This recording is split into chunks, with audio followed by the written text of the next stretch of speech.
आज सुबह का हमारा डिस्कशन था कर्मा अलाइनमेंट। तो उसमें मैंने एग्जाम्पल लिया था गोविंदा जी की पत्रिका जो मेरे सामने पड़ी है। तो मैंने उसमें देखा कि 2014 के बाद से गोविंदा जी का कर्मा अलाइनमेंट बिल्कुल ऑफ बैलेंस है। मैं यहाँ कोई नेगेटिव बात नहीं कर रहा, लेकिन चूंकि एस्ट्रो बियॉन्ड स्टार्स में हम बिल्कुल कोरी और साफ बात करते हैं, तो मेरी गोविंदा जी को यह सलाह है कि इस पीरियड में स्पेशली 2031 तक वो थोड़ा संभल के रहें। टाइम उनके फेवर में नहीं है, कर्माज उनके फेवर में नहीं है। कुछ ऐसे प्रारब्ध हैं जो उनको परेशान कर रहे हैं 2014 के बाद, क्योंकि हमारी डेबिट और क्रेडिट एंट्रीज होती हैं कर्मा की, अब वो डेबिट साइड काम कर रही है। ऐसा हो सकता है, ऐसा मेरा इस पत्री को देखने के बाद अंदाजा है कि इन्होंने एंसेस्ट्रल ट्रेडिशंस को फॉलो नहीं किया है, इन्होंने अपने स्पाउस के साथ थोड़ा सा व्यवहार ठीक नहीं रखा है, और तीसरा इन्होंने अपने सनातन के रिचुअल्स को फॉलो नहीं किया है और एक भयंकर पितृ ऋण की स्थिति बन रही है। तो मैं कोई डराना नहीं चाहूंगा। मैं अपने स्टूडेंट्स को भी आज सुबह यही बोल रहा था कि इस पत्री में कर्मा अलाइनमेंट इज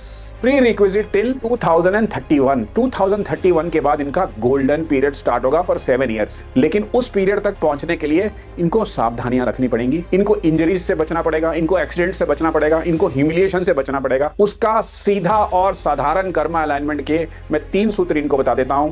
एक तो अपने स्पाउस की इंसल्ट मत कीजिए, दूसरा अपने एंसेस्टर्स की ट्रेडिशंस को फॉलो कीजिए, और तीसरा आप अपने पितृ ऋण को जल्द से जल्द ठीक करिए, बैलेंस करिए। आप अपने पंडित जी से, जिस पे भी आप विश्वास करते हैं, उनसे कंसल्ट करिए किसी अमावस को, या फिर गया जी जाके आप उस पितृ ऋण का जो भी प्रावधान है शास्त्रों में उसको पूरा कीजिए। अदरवाइज 2031 तक आपका पीरियड थोड़ा सा डगमगा रहा है, इसका ख्याल रखिए।